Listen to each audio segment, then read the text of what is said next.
Go. Hi, my name is Miles Brooklyn. I'm a language arts teacher at Bridger K-8. I teach in a classroom in which we have a 1-to-1 student-to-Chromebook ratio, which is awesome. And today I'm going to be talking about how I use Chromebooks with the newcomers in my classroom.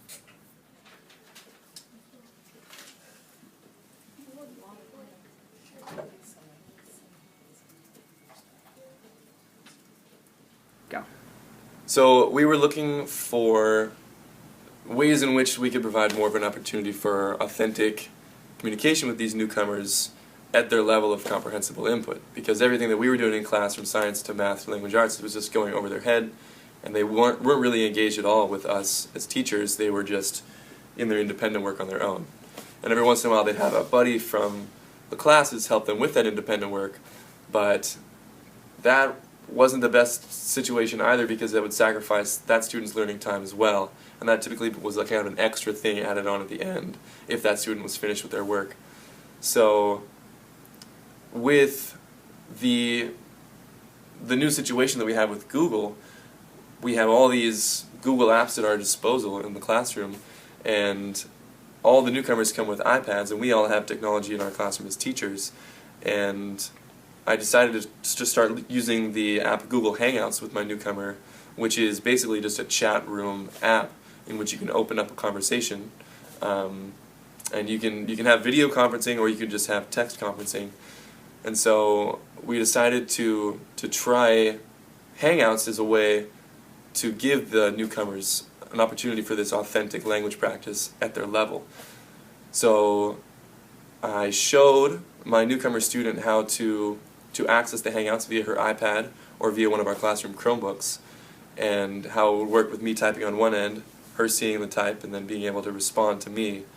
And I would talk to her ESL teachers that were responsible for her pull-out times, and talk to her about what they were working on in that classroom, and then I was able to support that in my classroom as well through some conversations. For example, they were working on clothing items. I was learning the basic clothing items, and so I had a conversation with my newcomer about clothes via the chat app Google Hangouts.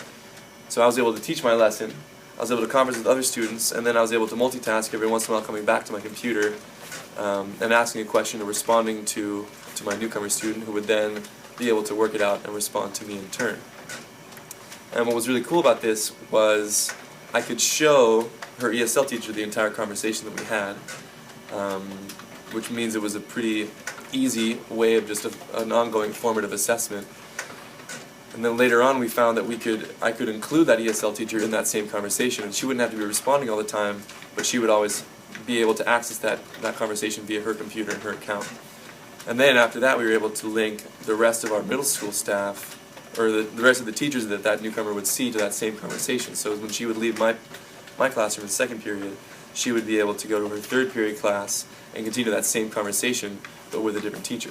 So that teacher would be able to see what we'd already talked about, and then continue the thread of conversation.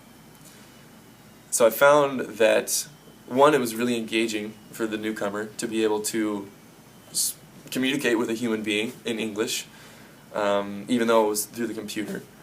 I found that it was very much, it wasn't as isolating as it was before. I mean, all of a sudden she was included, she felt seen by the teacher, she was actually interacting with people, and I think that went a long way to increase her confidence with English, and then went a long way to build a relationship between her and her teachers. So this is the text stream or chat that I have with my student Suleko, and I can use these little emoji symbols in there as well, and she today has been working on clothing and classroom items, so we just kind of had a conversation that has to do with that, and I talked to the ESL teachers that she's been working with and what she's been working on, so just trying to make it relevant to her here. And as you can see, it's just me asking questions and her responding in the English that she can use, and it's just been working really well for a conversation that is right in line with what she's learning with ESL teachers.